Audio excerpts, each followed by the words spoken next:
अहंकारणं नमो सिद्धाणं नमो आयर्याणं नमो वज्रायणं नमो लोहि संवसाणं ईसो पंचनमुक्तारं सब्बपापपणासनं मंगलानं च संवेसिं पडमंगहवै मंगलम् मंगलं भगवान् वीरो मंगलं गौतम प्रभु मंगलं स्थूलिभद्राद्या जैन धर्मोस्तु मंगलम् सर्वारिष्टप्रणाशाय सर्वाभीष्टार्थदायिने सर्वलब्धिनिधानाय श्री गौतम स्वामिने नमः। अज्ञानातिमिरान्धानां ज्ञानाञ्जनशलाकया नेत्रमुन्मीलितं येन तस्मै श्री गुरवे नमः।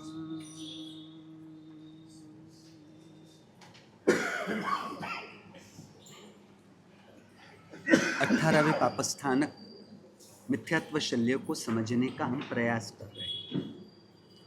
4 कारण जो संसार के बताए उसमें सर्वों के ऊपर शिखर के स्थान पर हो तो वह है मिथ्यात्व।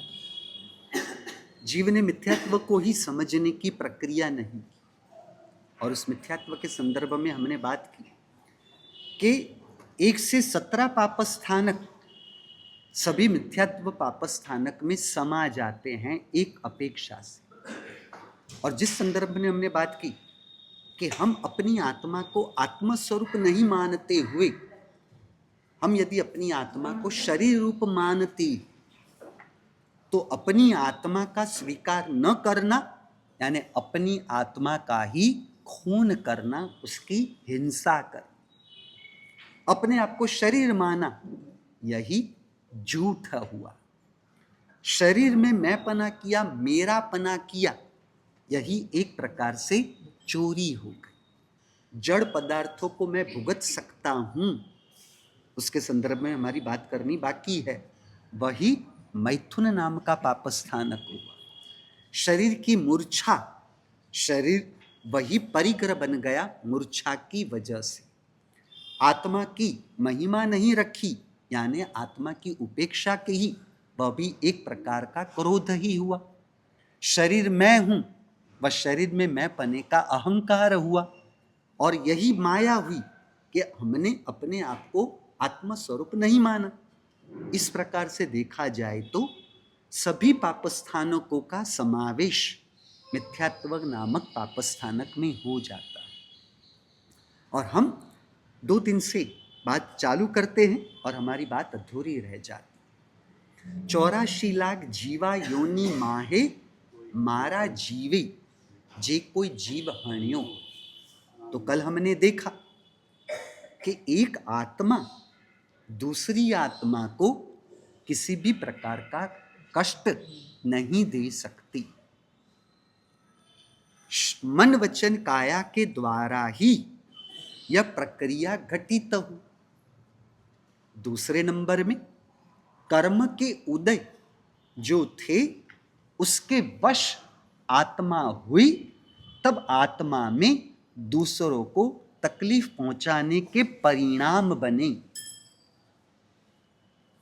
स्वतंत्र रूप से आत्मा में कभी भी किसी भी प्रकार के दोष के परिणाम हो ही नहीं सकते। आपको इस संदर्भ में स्पष्टता देखो, क्षमा वह आत्मा का गुण है, वह मन वचन काया का गुण नहीं। क्योंकि मन वचन काया, हमने आगे जो बात की, वह जड़ और साकार है। क्षमा वह निराकार होने की वजह से वह साकार मन वचन काया का गुण नहीं हो सकता। क्षमा निराकार होने की वजह से वह निराकार आत्मा का गुण है। अब निराकार आत्मा का जो निराकार क्षमा गुण है, निराकार चैतन्यमय आत्मा का निराकार और चैतन्यमय जो क्षमा गुण है, नम्रता गुण है, सरलता गुण है, संतोष गुण है, तो उस आत्मा को अपने ही आत्मा के गुणों में रहने के लिए किसी कर्म पर निर्भर नहीं रहना पड़ता। गुण आत्मा में से आत्मा द्वारा ही होते हैं। गुण कभी भी कर्म से नहीं हो सकती। बात समझ में आ रही है? समता गुण आत्मा का है, समता गुण मन वचन काया का नहीं। तो आत्मा निराकार चैतन्यमय होने की वजह से समता गुण भी आत्मा का गुण होने की वजह से वह भी निराकार और चैतन्यमय है। क्रोध की बात आगे हमारी हो गई है, उसको बाहर खोलते ही है कि क्रोध तो निराकार है। तो उसके संदर्भ में हमारी बात पहले करते हैं। तो समता निराकार और चैतन्यमय आत्मा का निराकार और चैतन्यमय गुण है, पहले इसे स्पष्ट किया। तो आत्मा को अपने गुणों में रहने के लिए किसी की मदद की जरूरत नहीं। जिस प्रकार पानी को अपने शीतलता के स्वभाव में रहने के लिए किसी की मदद नहीं चाहिए, परंतु पानी को यदि गर्म होने की स्थिति में आना हो तो उसे अग्नि की मदद की जरूरत पड़ेगी, धूप की सहायता की जरूरत पड़ेगी। यानी अपने द्रव्य को अपने स्वभाव में रहने के लिए स्वतंत्रता है।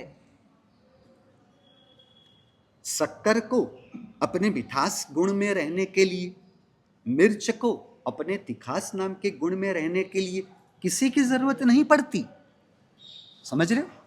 करेले की सब्जियां, करेला कड़वा, महिलाएं श्राविकाएं अक्सर उसे गुड़ से मिश्रित करके क्या करते हैं, उस कड़वास को थोड़ा दबाने का प्रयास करते हैं। यानी करेले को अपने कड़वास में रहने के लिए गुड़ की जरूरत नहीं, परंतु हमें इतनी तीव्र कड़वास की आवश्यकता नहीं या उसकी इच्छा नहीं रखते हैं, इसलिए हम गुड़ से उस कड़वास को दबाने का प्रयास करते हैं। तो जब हम वो करेले की सब्जी गुड़ वाली लेते हैं, मैं शब्द जो भी बोलूं, जो कहना चाहता हूं समझ सकते हो किस प्रकार से उनका मिश्रण होता है, वो चीजों में हमें नहीं पढ़ना, हमें जो समझना है वो। तो हम कड़वे की यानी एकदम कड़वा करेला उसकी सब्जी हम नहीं लेना चाहते, हम थोड़ी कड़वास को मंद करना चाहते हैं, इसलिए हमें गुड़ की मदद की जरूरत पड़ती है। बात समझ रहे हो? तो जो कड़वास की कमी होनी वह करेले से नहीं हुई, वह गुड़ के संयोग से हुई है। बात समझ में आ रही है? उसी प्रकार समता व आत्मा का गुण है, समता व आत्मा का स्वभाव है। तो आत्मा को अपने समता स्वभाव में रहने के लिए किसी अन्य द्रव्य की जरूरत नहीं पड़ती। समझ रहे हो? परंतु अहंकार में जाना हो तो उसे पर की जरूरत पड़ेगी। अहंकार किसका होगा? हम जो परमात्मा स्वरूप मूल आत्म द्रव्य है उसका अहंकार कैसे होगा? उसका अहंकार हो ही नहीं सकेगा। मैं आपसे श्रेष्ठ हूं, मैं आपसे अलग हूं, मैं आपसे आगे हूं, मैं आपसे ऊंचा हूं, मैं आपसे बढ़कर हूं, यह तो विभागीकरण अवस्था की बदौलत है, अवस्था के कारण है। मूलभूत आत्मद्रव्य से यदि देखा जाए तो जैसी मेरी आत्मा वैसी प्रभु की आत्मा, ऐसी जगत के सर्व जीवों की आत्मा होने पर सभी आत्मा की समानता हो गई। आत्म मूलभूत आत्म द्रव्य दृष्टि से तो सभी आत्माएं मूलभूत आत्म द्रव्य दृष्टि से समान हो गई। तो अहंकार व श्रेष्ठता से या भेदभाव से, श्रेष्ठता या हीनता से अहंकार है। श्रेष्ठता से सुपीरियरिटी कॉम्प्लेक्स, गौरव परिणाम, आत्म गौरव परिणाम, और हीनता इंफीरियरिटी कॉम्प्लेक्स, और वह इंफीरियरिटी कॉम्प्लेक्स आत्मग्लानि भाव, भेदभाव से ही हुए। समझ रहे हो? यानी अवस्था से अंतर पड़ता है कि मैं आपसे ऊंचा हूं और आप मेरे से नीचे हो, या तो आप मुझसे ऊंचे हो, मैं आपसे नीचा हूं। तो यदि मैं आपसे ऊंचा हूं तो आत्मगौरव परिणाम, और आप मुझसे ऊंचे हो, मैं आपसे हीन हूं तो ग्लानि परिणाम। तो ये भेद ऊंच नीच का अवस्था से ही बनता है ना। मूलभूत आत्मद्रव्य से थोड़ी ना बनता है। यानी अहंकार के भेदभाव के लिए व्यक्तित्व की जरूरत पड़ी, क्योंकि व्यक्तित्व से आप और हम, अवस्था से आप और हम, पर्याय से आप और हम अलग है, बनने से आप और हम अलग है। अस्तित्व की दृष्टि से देखा जाए, मूलभूत आत्मद्रव्य दृष्टि से देखा जाए, मूल स्वरूप की दृष्टि से देखा जाए, तो जगत के सर्व जीव एक ही हो गए। तो अहंकार के लिए हमें भेदभाव चाहिए, और भेदभाव के लिए हमें अवस्था को पकड़ना पड़ेगा, यानी अवस्था से भेदभाव होंगे। इतनी बात समझ में आई। दूसरी बात, मेरे पास कुछ है। हमने अहंकार के 4 प्रकार किए थे ना। अहंकार 4 कारणों से होते हैं। I am something, I am everything, मैं कुछ हूं, मैं सब कुछ हूं। I have something, I have everything, मेरे पास बहुत कुछ है, आपके पास क्या है? कुछ नहीं, कुछ नहीं। तो आई हैव समथिंग, ये बाहर की कोई वस्तु के आधार पर ही होना है ना, समझ रहे? मेरे पास 10 करोड़ रुपए है, आपके पास तो मुश्किल से 10 लाख रुपए हैं, देखो मैं आपसे कितना बड़ा हूं। तो वो बड़प्पन का अहंकार पैसों के आधार पर हुआ ना। आज समझ रहे? I am something everything, I have something everything, I know something everything, मैं कुछ जानता हूं, मैं सब कुछ जानता हूं, मैंने अंगूठा पड़ी, समझ रहे? मुझे सब पता चलता है। जिसका ज्ञान गुण अवस्था में प्रकट हो जाता है, शुद्ध ज्ञान गुण, वहां इस प्रकार के परिणाम जानकारी के आधार पर नहीं हो पाते। जिसने ज्ञान स्वभावी, ज्ञान स्वरूपी आत्मा को नहीं जाना, वही बाहर की अल्प जानकारी को ज्ञान समझकर उस ज्ञान का अहंकार कर पाता है कि I know something, I know everything, मुझे सब पता है, भले मैं बोल नहीं रहा हूं परंतु मैं सब जानता हूं। यह बात जिसने ज्ञान स्वरूपी, ज्ञान स्वभावी आत्मा को नहीं जाना है, तब ही यह बात, उसके परिणाम आत्मा में या शब्दों से निकल पाते हैं, शब्द रूप। समझ रहे हो? इसलिए तो कहावत है ना, अधूरा मटका छलकता है। जो मटका अधूरा होता है ना, वह छलकता है। मटके में तो अधूरा पानी होना वह तो बहुत बड़ी बात थी। यह तो मटके में पानी है या नहीं वह भी नहीं पता, फिर भी छलकता है, क्योंकि वो पानी ज्ञान का हम जिसे मान रहे हैं वह वास्तविक रूप से ज्ञान है या नहीं, उसके संदर्भ में। अभी तो हमारे अभी दिन पूरे होने आए हैं, बराबर। पर्युषण के पहले 2 दिन की तो छुट्टी मुझे भी लेनी पड़ेगी, आपको भी आराम चाहिए ना। बहुत सुन सुन के थक गई, आत्मा आत्मा आत्मा आत्मा आत्मा, कंटाल गए महाराज साहब, दूसरा कुछ है ही नहीं। रात को नींद खुल जाए, वो आत्मा आत्मा आत्मा वही दिखते रहता है, वही शब्द सुनाई देते हैं। इसलिए आप भी थोड़े थक गए हो, बराबर, मैं भी थोड़ा थक गया हूँ, इसलिए आराम देना पड़ेगा। हमारे श्राविकाओं को, उन सबको वो पर्युषण के 8 दिन के एकादशी की सब मिठाइयों की तैयारी बिगारी सब, वो सब करने के लिए भी उनको भी छुट्टी चाहिए, है ना? छुट्टी चाहिए ना। हाँ देखो, कुछ नहीं कह रहे, हंस रहे, हंसे यानी समझ जाना है। हाँ, वो छुट्टी उनको भी चाहिए। और फिर पर्युषण, पर्युषण के बाद तो क्या होगा, आपका चातुर्मास पूरा। हाँ, पर्युषण के बाद मैंने सोच रखा है, नीचे जो पाट रखी हुई है ना, नीचे जो पाट है वो इससे 1 फुट छोटी है, इसलिए अब छोटी पाट पर आ जाएंगे, बराबर। क्योंकि उस समय छोटी संख्या में ही फिर वो जो होगा उसे क्रीम कहेंगे, या अभी जो है वो दूध और पानी मिक्स है। क्या है, मैं समझ नहीं रहा हूं विनोद जी, क्या है?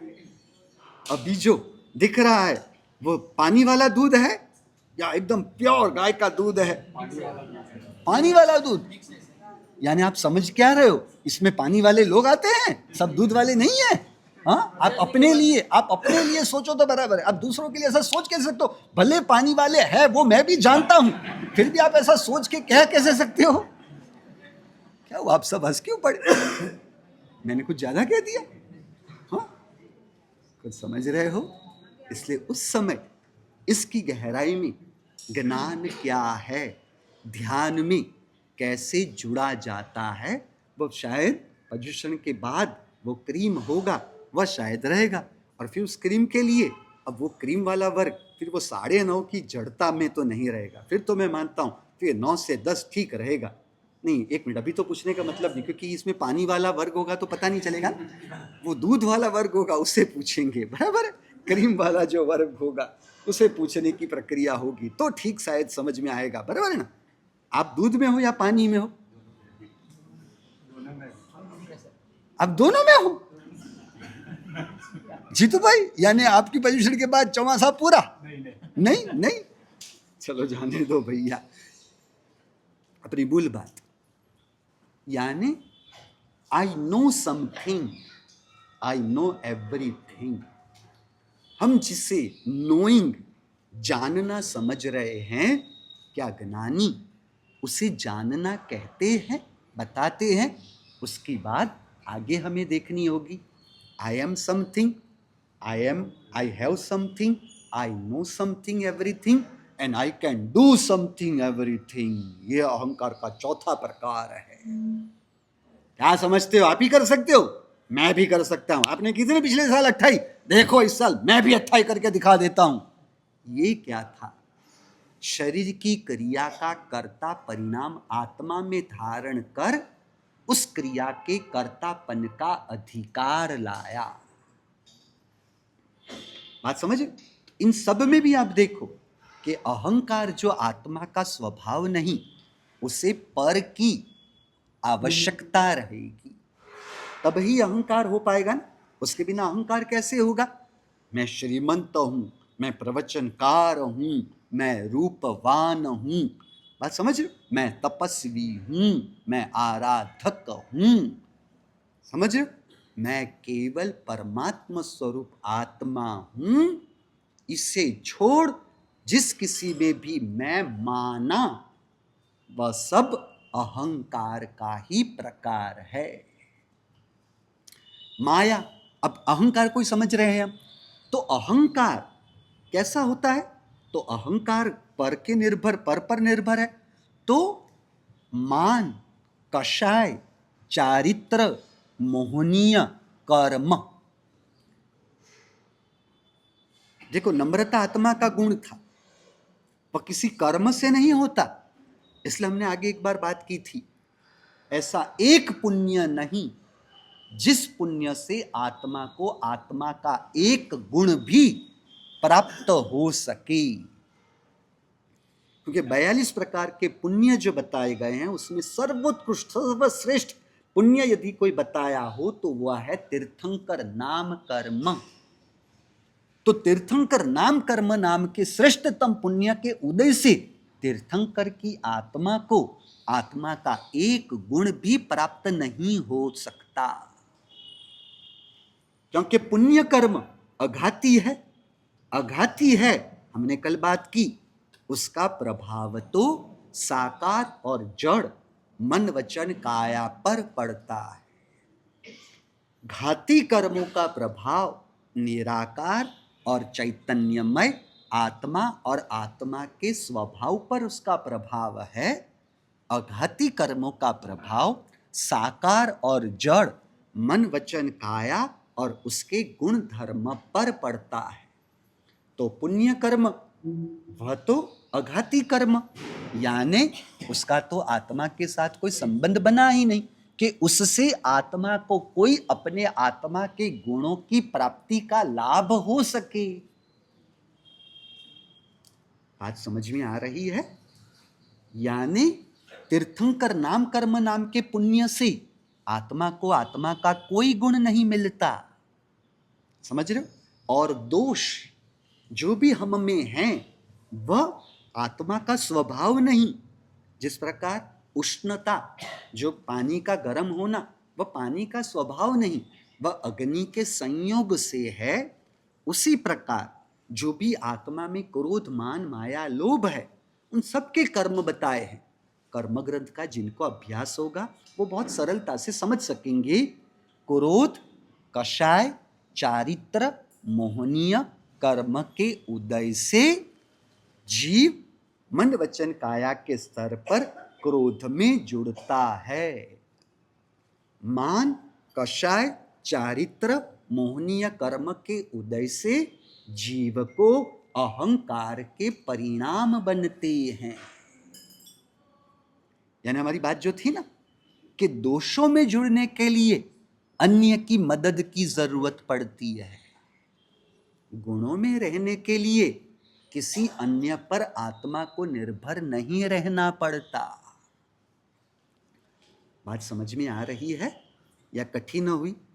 तो फिर एक आत्मा दूसरी आत्मा को जब तकलीफ पहुंचाती है तब वह आत्मा अपनी आत्मा से दूसरी आत्मा को मारा जीवे जे कोई जीव हणियो हो, हमारी मूल बात वह चल रही है। तो एक जीव दूसरे जीव को कभी भी तकलीफ नहीं पहुंचा सकता। तकलीफ पहुंचाने की प्रक्रिया सर्वप्रथम मन वचन काया के माध्यम से होती है। दूसरे नंबर में जो आत्मा में दोष के परिणाम से आत्मा ने दूसरे आत्मा को परेशान करते हुए जो हम देख रहे हैं वह क्या था? आत्मा कर्म के उदय के प्रभाव में रहते हुए दोषों के भावों में जुड़कर उसने दूसरे आत्मा को पीड़ा पहुंचाने की प्रक्रिया की। बात समझ रहे हो? मैंने आपके साथ माया की नरपत जी, बराबर है? तो मैं माया कर रहा हूं कब? कोई पैसों को कमाने के लिए मैं झूठ या माया का सहारा लेता हूं, या अपने अहंकार अपनी छवि को संभालने के लिए, छवि को बनाए रखने के लिए मैं माया का सहारा लेता हूं। और फिर माया, कषाय, चारित्र, मोहनीय कर्म का उदय, उस कर्म के उदय के प्रभाव में मैं आया, मैं रहा, तब मुझसे माया की प्रक्रिया आपके साथ हुई। बात समझ रहे हो? यानी एक आत्मा दूसरी आत्मा को तकलीफ नहीं पहुंचा सकती आत्मा के द्वारा। समझ रहे हो? एक आत्मा दूसरी आत्मा को आत्मा के द्वारा किसी भी प्रकार की तकलीफ नहीं पहुंचा सकती। ये एक आत्मा ने जो तकलीफ पहुंचाई उसके संदर्भ में बात हो, और कल हमने जो सामने वाले की आत्मा को तकलीफ पहुंच रही है उसके संदर्भ में बात की कि सामने वाले ने मुझे गाली दी इसलिए तकलीफ नहीं हुई, मैंने उसे व्यक्तित्व की पकड़ के आधार पर होने वाला अहंकार, यानी व्यक्तित्व और अहंकार की आधारशिला पर मैंने सामने वाले की गाली ली, और वह गाली लेकर मैंने ही अपनी आत्मा को तकलीफ पहुंचाई। तो इस दृष्टिकोण से देखा जाए तो एक जीव दूसरे जीव को कैसे परेशान कर सकता है? कल हमने जिसे तकलीफ पहुंच रही है उसकी बात की, और आज जो तकलीफ पहुंचाता है उसकी भी बात की। तो एक जीव दूसरे जीव को कैसे हनन यानी तकलीफ पहुंचा सकता है, यह तो बताइए। अब इसमें समझना हम क्या कर रहे हैं, 84 लाख जीवा योनि। आपका प्रश्न क्या था? दोषों की बात ना? हाँ, तो क्रोध वह साकार कर्म के उदय से होता है। क्रोध साकार कर्म के उदय से होता है। अब साकार कर्म के उदय से होने वाले भाव कभी भी निराकार नहीं हो सकते। अभी आपको इसकी स्पष्टता देता हूं, जो मैंने बीच में एक दो बार आपको कहा है कि जिन शासन में हमें जो सूत्र मिले हुए हैं ना, उनमें सर्वोत्कृष्ट यदि सूत्र को मैं मानूं तो वह है सामयिक दंडक का सूत्र, करेमी भन्ते सूत्र। बराबर? उस करेमी भन्ते सूत्र को थोड़ा समझते हैं, थोड़ा ही समझते हैं, पूरा खोलने की जरूरत नहीं अभी। तो उसमें क्या आया? करेमी भन्ते सामायम। हे भगवंत, परमात्मा को आलंबन में रखकर ये बात है, परमात्मा को आदर्श में रखते हुए वहां भन्ते शब्द का उपयोग है। अब वो आदर्श शब्दों को निकाल दो, हमें जो समझना है तो करेमी सामायम चलेगा। मैं भन्ते को निकालने की बात उस सूत्र के तोड़ने के अर्थ में नहीं कह रहा हूं, हम सूत्र को समझना चाहते हैं। तो वहां पर क्या कहा, करेमी सामायम, मैं सामायिक करूंगा, यानी मैं समता के परिणाम करूंगा, यानी मैं समता में रहूंगा। इतनी बात समझ में आई? जिसे सूत्र न भी आता हो तो कोई दिक्कत नहीं, हम आसानी से समझ सकते हैं। तो मैं समता करूंगा, यह बात बताई। करेमी सामायम मनिणम वाय कायणम, ऐसा आप बताए, ऐसा बताए। करेमी सामायम मनिणम वाय कायणम, ऐसा बताए, ऐसा बताए। क्या पूछ रहा हूं, मैं समता को करूंगा मन वचन काया के द्वारा, ऐसा बताया नहीं। अरे माँ जी, करेमी बनते सूत्र को दो हिस्सों में बांटा गया है, ऐसे तो और भी हिस्से होंगे। पहले क्या था, करेमी बनते सामायम, बराबर। फिर दूसरी बात बताई, सावज्जम जोगम पचखामी, मैं पापकारी प्रवृत्ति का पचखाण करता हूं। सावज्जम यानी पापकारी प्रवृत्ति का पचखाण करता हूं।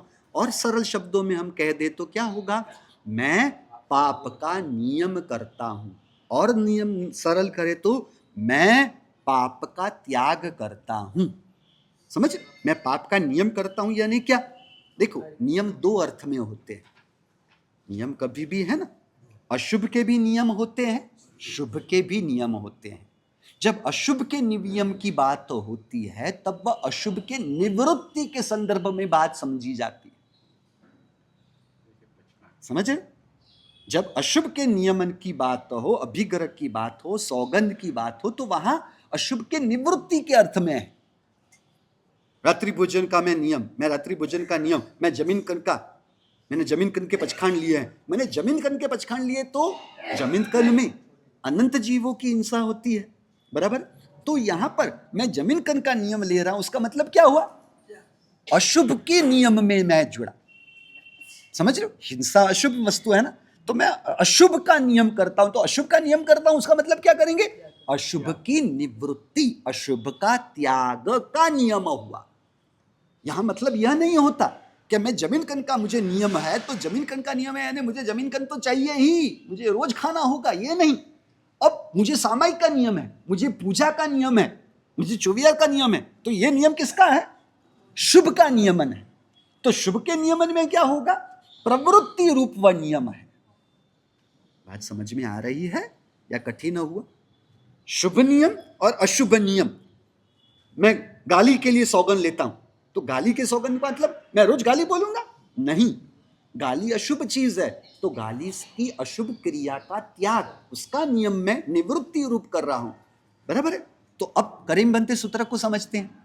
करेमी सामायम, ये एक हिस्सा हुआ, और दूसरा हिस्सा है सावज्जम जोगम पचखामी, यानी पापकारी प्रवृत्ति का पचखाण करता हूं। तो पापकारी प्रवृत्ति का पचखाण करता हूं, उसका मतलब क्या हुआ, तो पाप अशुभ की बात हुई, अशुभ का पचखाण, पचखाण यानी नियम, अभिकर, सौगंध। तो अशुभ का पचखाण का मतलब क्या होगा, अशुभ के त्याग, अशुभ की निवृत्ति के पचखाण की बात। इतनी बात समझ में आ रही है? अब अशुभ की निवृत्ति की बात, वह तो पूरा विषय ही अलग हुआ ना, वह विषय पूरा अलग हुआ, उसे भी समझने जैसा है। पूरी साधना खुल जाती है करेमी बनते सूत्र में। पूरे मोहनीय कर्म को तोड़ने की बात करेमी बनते सूत्र में। नरपत जी, एक एक सूत्र की गहराई में जाओगे तो सब में साधना मार्ग, अध्यात्म की स्पष्टता छिपी हुई है गौतम चंद्र जी, बराबर है। अब समझते हैं, बात समझ में आ गई। तो मैं सामायिक करूंगा, तो वहां मननम वाय कारणम नहीं बताया, मैं मन वचन का ऐसे सामायिक करूंगा ऐसा बताया नहीं। तो मैं सामायिक करूंगा का मतलब क्या हुआ, मैं यानी आत्मा सामायिक को करेगी। यहां मन वचन काया के माध्यम की बात नहीं बताई, क्योंकि समता व निराकार और चैतन्यमय आत्मा का गुण है, और निराकार आत्मा का गुण साकार मन वचन काया के द्वारा कभी भी नहीं हो सकता। निराकार समता की क्रिया निराकार आत्मा से ही होती है। अब उसके साथ की बात समझ ले। मैं पाप का पचखंड करता हूं, मैं पाप की निवृत्ति का पचखंड करता हूं, यानी मैं पाप का त्याग करता हूं, तो पाप कैसे कैसे हो सकता है, तो अशुभ कैसे कैसे हो सकता है, तो अशुभ मन वचन काया से होता है। इसलिए सावज्जम जोगम पचखामी दुव्यम तीवेणम, फिर बताया मानेणम वायाय कायणम। मैं, अब देखना, अब पकड़ना, जो बात मैं पोजीशन के बात करने वाला था, बात निकली है तो कर लेता हूं। मैं पाप का त्याग करता हूं मन वचन काया के द्वारा, यानी मन वचन काया के द्वारा होने वाले पाप का त्याग करता हूं। इतनी बात समझ में आ गई? बात समझे? अब समझना, मैं मन वचन काया से पाप का त्याग करता हूं। हाँ, फिर से, मैं मन वचन काया से पाप का त्याग करता हूं। समझ रहे? मैं मन के द्वारा पाप का त्याग करता हूं, मैं वचन के द्वारा पाप का त्याग करता हूं, मैं काया के द्वारा पाप का त्याग करता हूं। और हमने अलग किया ना? अरे वही तो बात करनी है। यानी मैं मन से पाप का त्याग करता हूं, वचन से पाप का त्याग करता हूं, काया से पाप का त्याग करता हूं, यानी यह मैं कोई ऐसा है जो मन से अलग है, तभी वह कह सकता है कि मैं मन के द्वारा पाप का त्याग करता हूं। वचन से मैं अलग है वह मन, इसलिए वो कह सकता है कि मैं वचन के द्वारा पाप का त्याग करता हूं। मैं काया से अलग है, तभी तो वह कह सकता है कि मैं काया के द्वारा पाप का त्याग करता हूं। तो बताओ, सावज्जम जोगम पचखामी में आत्मा और मन वचन काया के भेद ज्ञान की बात नहीं है तो और क्या है विनोद जी? बोलो कमलेश जी। मैं मन वचन काया, यानी मैं और मन वचन काया को अलग करने की बात इसमें है या दूसरी कोई बात थी? उस संदर्भ में इस प्रकार से हमने कभी सोचा?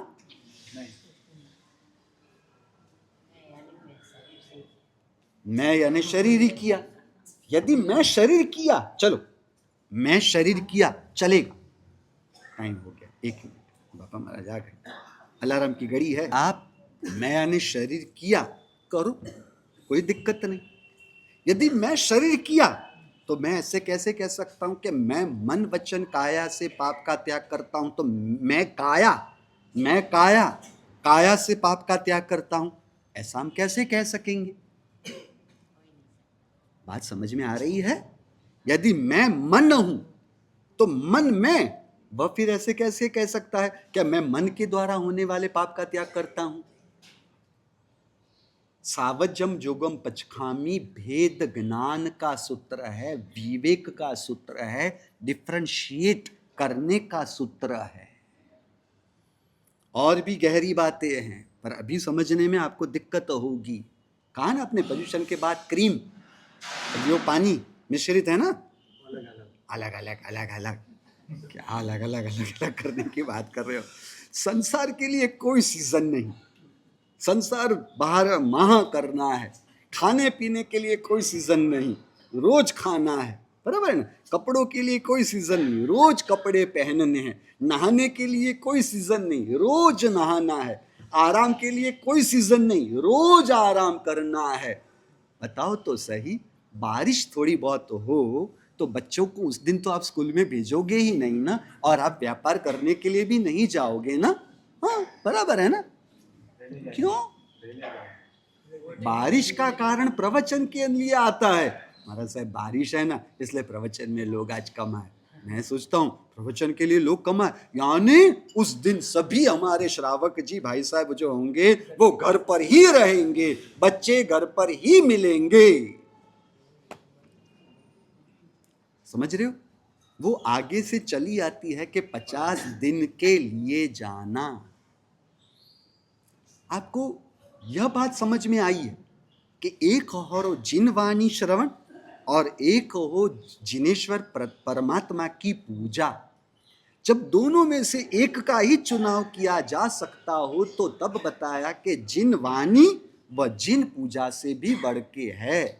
तो तब जिन पूजा को साइड में रखकर जिनवाणी श्रवण करना महत्वपूर्ण है। यदि बहुत ही थोड़ा समय मिलता है तो एक प्रभु की पूजा कर लो तो आपकी पूजा भी हो जाती है। और जिनवाणी श्रवण, यदि जिन पूजा से भी जिनवाणी श्रवण महत्वपूर्ण हो तो फिर मुझे बताओ, आपके पैसे कमाने की क्रिया वह जिन पूजा से बड़ी है ना? हाँ, नहीं। पैसे कमाने की क्रिया कमलेश जी वह बड़ी या पूजा की क्रिया बड़ी? नहीं, कैसी बात कर रहे हो? ये मैं समझ नहीं पा रहा हूं। ये इन श्राविकाओं को आपके लिए वो जो डब्बा भरने की क्रिया बड़ी या परमात्मा की पूजा बड़ी? डब्बा भरना होता है, महाराज, डब्बा भरना होता है। डब्बों के लिए क्या डब्बा भर के अपनी आत्मा की उपेक्षा करना? डब्बा भरना होता है। क्या देख रहे हो इस तरह से? मुझे इस तरह से देख रहे हो एकदम, मुझे तिरछी नजर से। मैं कोई डरने वाला नहीं हूँ। हाँ, आप समझना मत मैं डर जाऊं। हाँ, मेरे साथ पूरा परिवार है। हाँ, भाई महाराज, पापा महाराज, बहन महाराज, बाबा महाराज, सब साथ में है। देखो साइड में बैठे हुए हैं, इसलिए मैं कोई डरने मरने वाला नहीं। इस तरह से तिरछी नजर से गलती से भी देखना मत। और फिर भी चालू रखा है। मैं ये पूछूं तो सहूं कि आपके संसार का कौन सा कारण आप बताते हो प्रवचन में न आने का? तो वह कारण परमात्मा की पूजा से बड़ा कारण हो तो बताओ। बोलो ना कमलेश जी, कौन सा कारण है ऐसा है जिससे आप कारण के रूप में रखते हुए आप जिनवाणी की उपेक्षा सरलता से कर सकते हो? बताओ ना भाई साहब। नहीं, पैसे कमाने की क्रिया तो प्रभु पूजा से बड़ी है। छोटे छोटे बच्चे जो घर में होते हैं उनको संभालने के लिए हमारे गच्छाधिपति जय गोस्वामी महाराज साहब तो कहते थे कि सास और बहू, पिता और पुत्र, यदि दोनों प्रवचन में आ सकते हैं तो उत्तम। यदि दोनों नहीं आ सकते तो किसे आना चाहिए? हाँ, ये मुझे सुनाने के लिए, आपको सुनाने के लिए मैं पूछ रहा हूँ। हाँ, ये समझ रहे हो कि जानबूझ के तीसरी बार मुझे सुनाई नहीं दे रहा है। समझ रहे हो? एक बार ऐसा हुआ, एक भाई साहब रोज प्रवचन में समय सर आ जाते थे या समय के पहले आ जाते थे। एक दिन उनको 10-15 मिनट लेट हो गई। अब चालू प्रवचन में 15 मिनट लेट आते हुए उनको देखा। अब चालू प्रवचन में तो कुछ बोल नहीं पाएंगे हम। प्रवचन पूरा होने के बाद उन रमेश भाई को हमने पूछा कि क्यों हुआ, आप रोज या तो बिफोर टाइम आते थे या तो एक्यूरेट टाइम पर आप आ ही जाते थे, आज 15 मिनट। अरे क्या करूं महाराज साहब, वो बच्चा था ना, वो जिद पर चढ़ गया था, वो थोड़ा नड़ गया था, सड़ गया था, समझ निकले थे। क्या हो गया बच्चे के साथ, क्या ऐसा हो गया? अरे महाराज साहब, वो प्रवचन में आने की जिद कर बैठा, मुझे प्रवचन में जाना है, प्रवचन में आना है। मैंने बहुत सुना हुआ है कि आत्मा के ऊपर प्रवचन है, तो मुझे भी प्रवचन में आना, मुझे भी प्रवचन। मैं उसका नहीं कि प्रवचन में उसे आना था तो अच्छी बात थी ना। अरे महाराज साहब, उसका काम नहीं है। हम इतने सालों से आते हैं, वो गेंडे जैसी हमारी चमड़ी हो गई है, इसलिए आपके कितने भी प्रहार, आक्रमण, हम पर कोई प्रभाव। वो बेचारा सीधा साधा भोला भाला कोमल है, कच्चा है, उसके ऊपर आपके प्रहार से वो टिक ही नहीं पाएगा महाराज साहब, वो टिक नहीं पाएगा। इसलिए मैं उसके साथ, इसलिए वो खटपट चल रही थी। कुछ बात समझे? मैंने आपको कुछ नहीं कहा। हाँ, ये किस्सा बेल्लारी का ही है और कहीं का भी नहीं है। कुछ समझ रहे हो?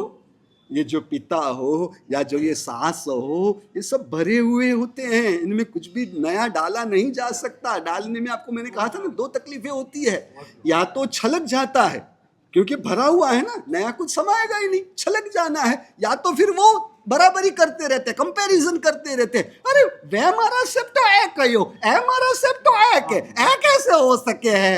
ए हमारा सब तो लाभ करे, डंडा मारे है। और वे हमारा सब तो कह के वनेति पुण्य मले, वनेति मोक्ष मले, तो मोक्ष मले, पुण्य मले, देवलोक मले, खानों मिले, पैसों मिले, ये सब मिलना चाहिए। ये हमारा सब तो ए बात करे, ये कैसे ठीक हो सकता है?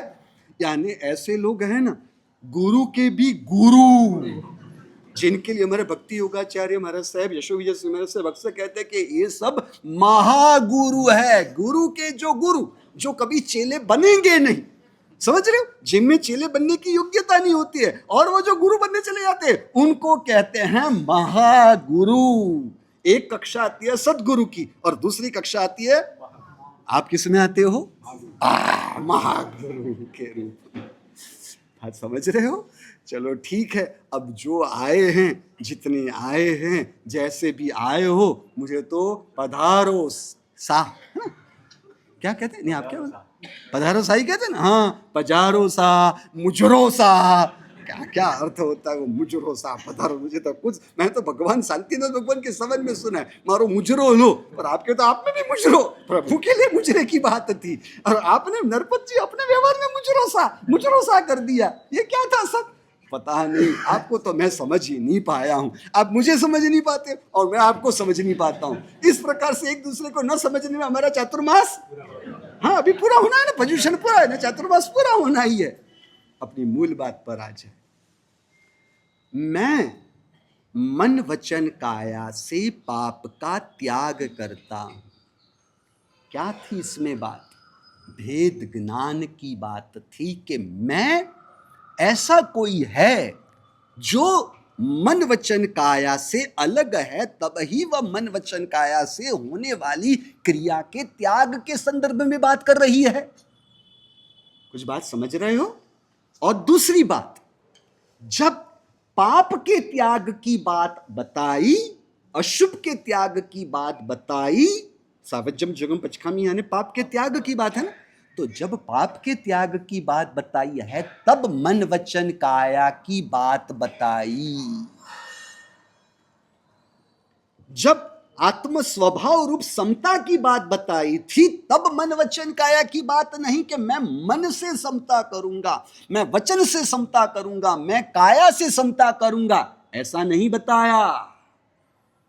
परंतु जब पाप के त्याग की बात है, तब मन वचन काया की बात बताई। इसका मतलब क्या हुआ कि पाप की क्रिया मन वचन काया के द्वारा ही संभावित है, क्योंकि पाप वह आत्मा का स्वभाव नहीं, पाप वह आत्मा का गुण धर्म नहीं।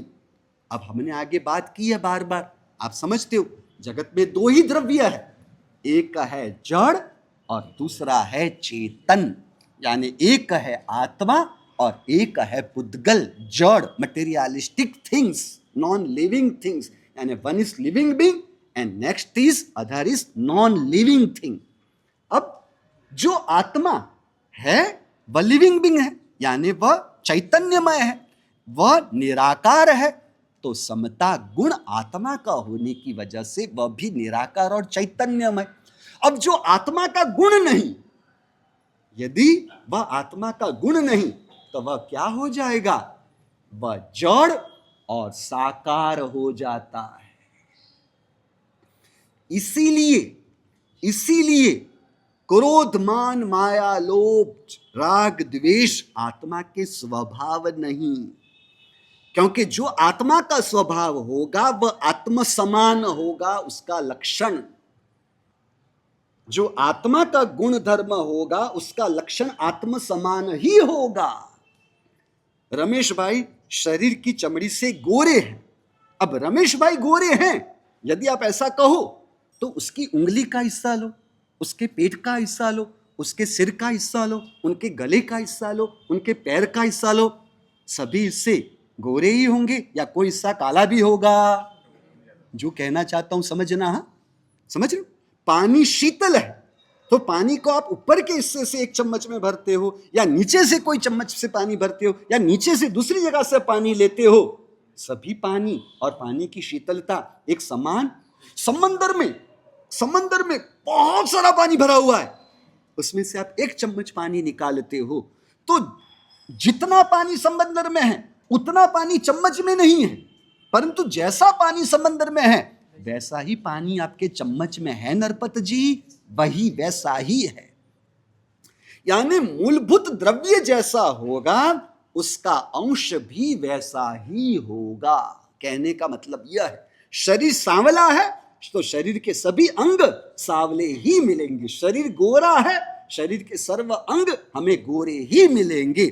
उसी प्रकार गुण क्या है? वह आत्मा का अंश है। स्वभाव धर्म क्या है? शीतलता क्या है? वह पानी का गुण धर्म होने की वजह से वो उसका अंश है, उससे उसे अलग नहीं किया जा सकता। समझ रहे हो? तो गुण आत्मा का अंश होने की वजह से आत्मा के जो लक्षण होंगे वही लक्षण उसके स्वभाव रूप अंश के होंगे, होते हैं। इसलिए आत्मा निराकार और चैतन्यमय है।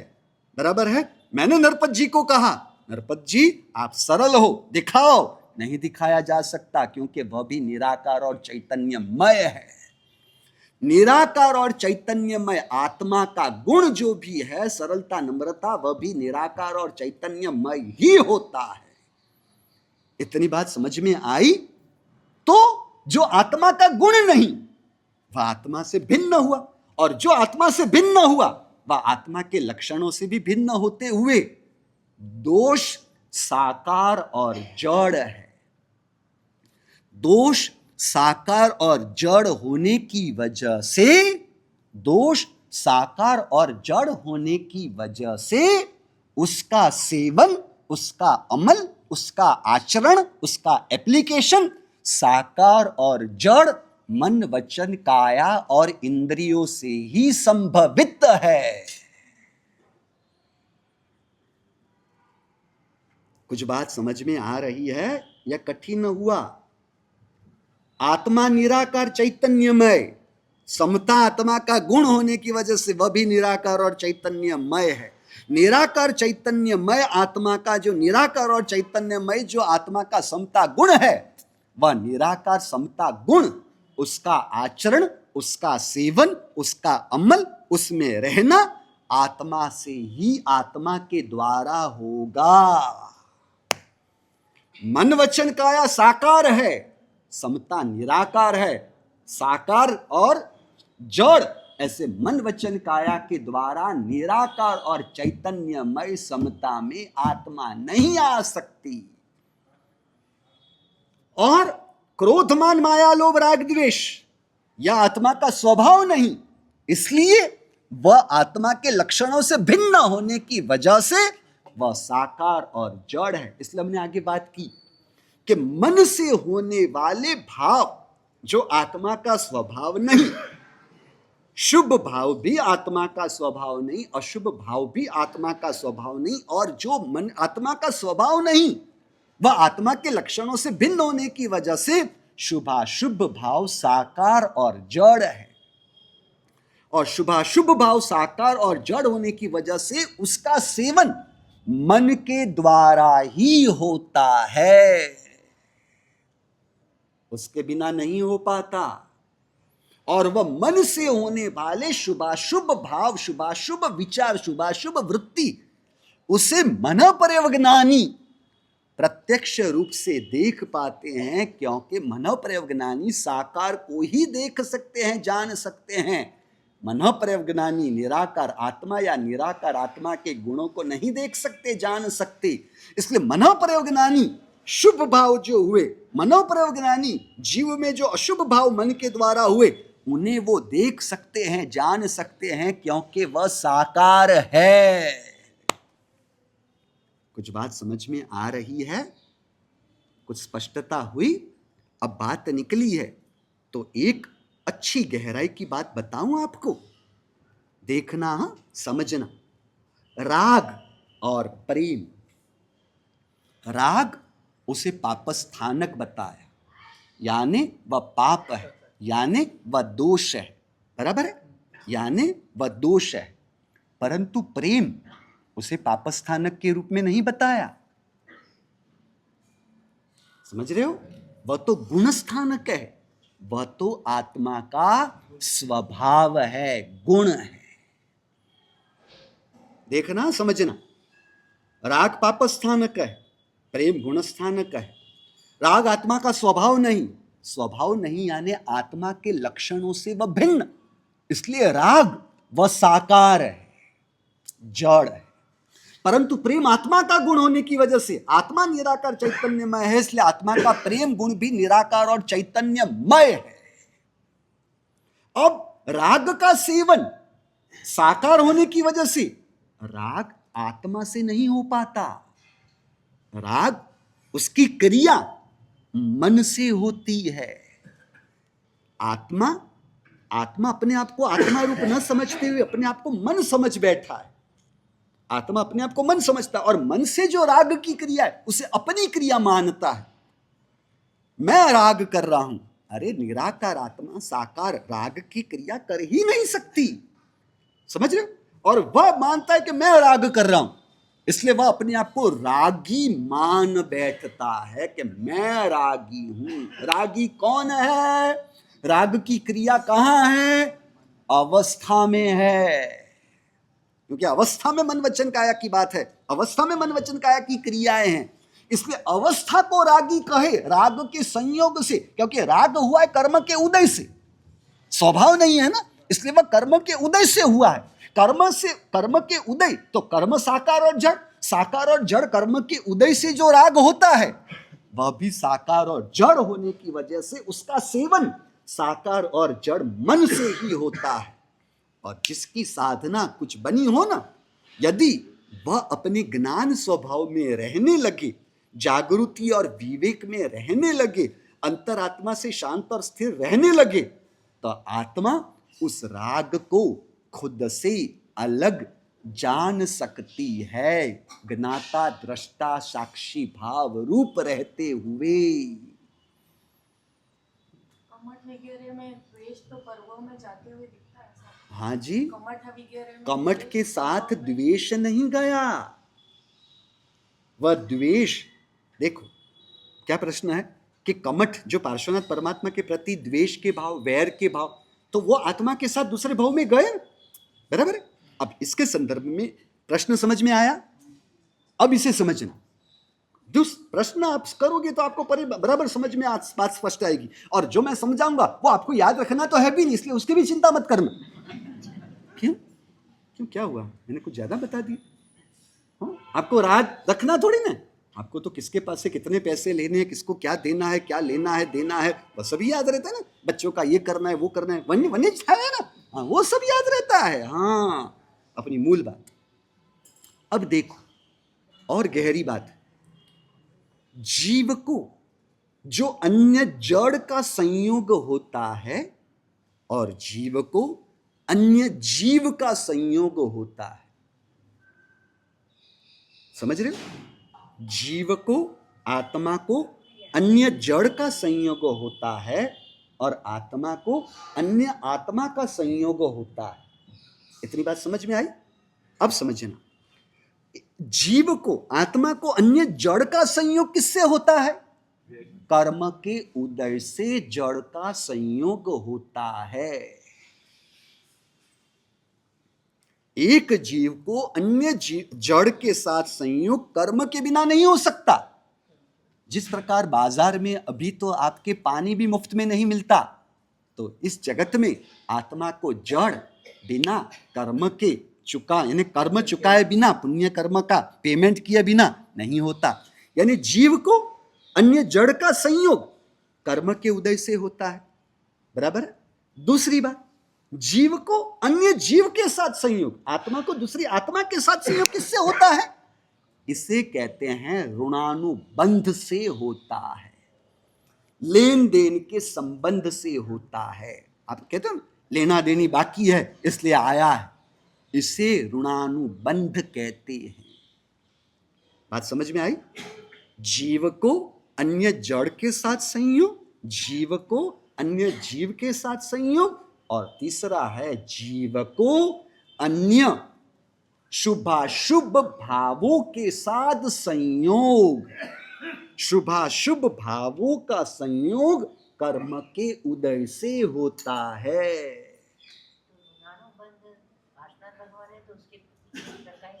बात इतनी समझ में आई? आपका प्रश्न जो है ना उसी के संदर्भ में मैं जा रहा हूं। हाँ, आप चिंता मत करो।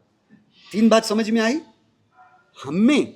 हमें आपके प्रति गुस्सा आया, क्यों? मेरा स्वभाव था? नहीं। दोष था? दोष था, दोष आत्मा में है नहीं, दोष कर्म की बदौलत है। समझ रहे हो? तो कर्म की बदौलत वो दोष हो रहा है।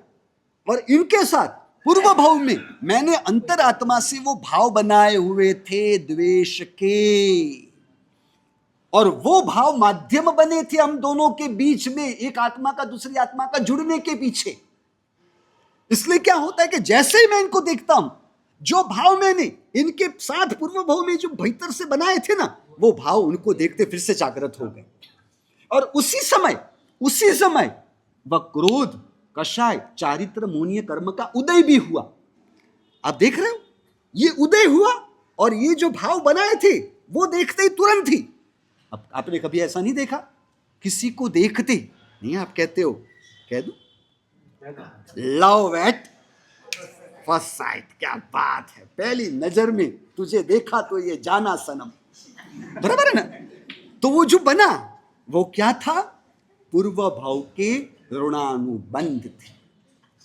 बात समझ रहे हो? वो ऋणानुबंध से एक दूसरे के प्रति एक दूसरे के भाव होते हैं, बराबर है? अब क्या हुआ, मैंने आपके 10 रुपए हजम कर लिए नरपत जी, परंतु आपने पकड़ रखा, मेरे 10 रुपए खा गए, ये खा गया, ये परमेश खा गया, आपने छोड़ा नहीं। इसलिए मैंने गलत काम किया और यानी अशुभ भाव मेरे रखे, आपने भी सामने अशुभ भाव छोड़े। इसलिए क्या होता है, वह भाव एक दूसरे की वजह से एक दूसरे के साथ बना हुआ रहा। इसलिए दूसरे जन्म में क्या होता है, वह कर्म मुझे भुगतना पड़ेगा। इसलिए आप मेरे 100 रुपए दबा देते, आपने मेरे 100 रुपए दबा दिए, अब मैं भीतर से पकड़ रखता हूं मेरे 100 रुपए। इसलिए मैंने भी अशुभ भाव छोड़े आपके अशुभ भाव के सामने। फिर दूसरे जन्म में, तीसरे जन्म में क्या होता है, मैं आपके 1000 रुपए दबाता हूं, परंतु आपको उस समय परमात्मा के वचन मिले, कर्म के फल के जो विपाक, उसके जो परिणाम भुगतने पड़ते वो आप समझे।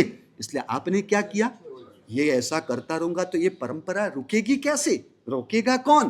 तो मुझे ही प्रारंभ करना होगा। जड़ संपत्ति वह तो मेरी आत्मा से भिन्न है, मेरी आत्मा उसका मालिक कैसे हो सकता? मैं अपने आपको उसका मालिक मानकर इस प्रकार से करूं, और इनको मेरे 1000 रुपए लेने की बुद्धि क्या हुई? कुछ पिछले जन्म में मैंने कुछ इनके साथ ऐसा कुछ किया होगा तभी हो रही है। अब मुझे ऐसा कुछ नहीं रखना। तो इन्होंने क्या किया, अशुभ भाव के सामने अशुभ भाव नहीं दिए, इन्होंने अपने अशुभ भाव को बदल दिए। इसलिए क्या हो रहा है, परंतु मैंने तो पैसे दबाने के भाव पकड़ रखे थे ना, इसलिए दूसरे जन्म में फिर से मुझे ऐसे भाव होंगे, परंतु ये अपनी आत्मा को गिरने नहीं दे रहे। पार्श्वनाथ परमात्मा ने अपनी ओर से समता परिणाम में ही रहे और दूसरे जीवों के प्रति प्रेम परिणाम में ही रखे। बात समझ में आई? कमठ वैर के भाव को छोड़ने के लिए तैयार नहीं, हर भाव में मैं इनको मारने वाला बन। वो भाव उनको देखकर, क्या कमठ ने हर किसी को मारा है? नहीं। अग्नि शर्मा ने हर किसी को मारने की कोशिश किया? नहीं। केवल गुणसेन के लिए ही उन्होंने वो भाव बनाया। इसलिए उनको जब कभी भी वो देखता है, समझ रहे हो, शरीर भले अलग है, शरीर के रूप रंग आकार दोनों के भले ही अलग है, परंतु आत्मा वह थोड़ी ना बदल गई। तो आत्मा में वो जो अशुभ भाव के संस्कार डाले हैं उसकी वजह से हो रहा है। और इस संस्कार को तोड़ना हो तो परमात्मा का जो तत्व ज्ञान है, उसकी समझदारी, उसका स्वीकार, उसकी श्रद्धा, उसकी जागृति, उसके आधार पर विवेक, और उस जागृति विवेक के आधार पर आत्मा अपने आप को समता में रखे तो अपने आप को इसमें से बाहर निकाल सकेगी। बात समझ में आई? समाधान हुआ? इनको जल्दी समाधान होता नहीं है, हो गया। नहीं, आश्चर्यजनक बात है, अपनी मूल बात। अब राग वह आत्मा का स्वभाव नहीं, वो विषय पूरा करे, राग आत्मा का स्वभाव नहीं। अब हम निराकार चैतन्यमय आत्मा और परमात्मा वह भी निराकार और चैतन्यमय। अब निराकार चैतन्यमय आत्मा निराकार चैतन्यमय परमात्मा के साथ यदि संबंध बनाना चाहे तो साकार राग वह आत्मा को परमात्मा के साथ अभेद मिलन नहीं होने देता।